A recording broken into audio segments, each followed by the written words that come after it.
Takže mne sa raz snívala takáto vec, do ktorej sa dúfam, že nikdy nezobudím. A je to, že zobudil som sa na mieste, ktoré ľudia mážu z pamäti. A ostáva už len mentálnej výbave ľudí zo strany, kde všetky ulice mesta majú rovnaké mená po pohlavároch, čo im najviac sadla červená. Sú lemované radmi čakajúcich na nedostatkový tovar. Pozerám im do tvári, celá spoločnosť je bez zuba. Nemusel som ísť ďaleko pre zistenie, ktorý rok im ubieha. Rok jednej strany a vlády, rok kosáka a kladiva. Celé mesto spí, je tma, bez pouličného osvetlenia. Svetlám sa vyhýbam, keď stretávam len VV Žigulák. Môj pohľad zachytí sochu s obrazovkou na námestí. Nejdu v nej reklamy na tovary, len zábery z prejavu diktátu moci, striehané výjavmi z popravy.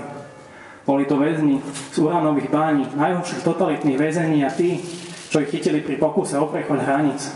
Keď sa uhýbali gulkám a utekali pred psami, v hlave mali len sny o lepšom živote, ktorému železná opona brániť nebude. A každý deň je pre mňa ako repríza, keď mám písať slova, prepiskou do zošita a každá strana je v ňom čierna. Som pritom chladný, bez výrazu tváre.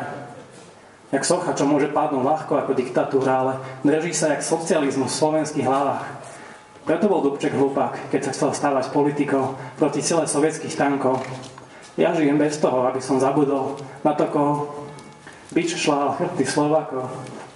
Ale vždy, keď začnem robiť pohyby, miera na mňa kamery.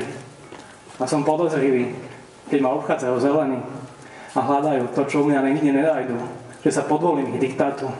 Ja som už prežil stavy bestiaže, aj piesky púšte. To som jediný zo skupiny, čo spieva falošne.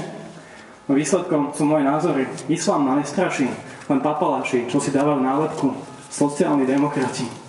Po voľbách sa je najprv odlepí.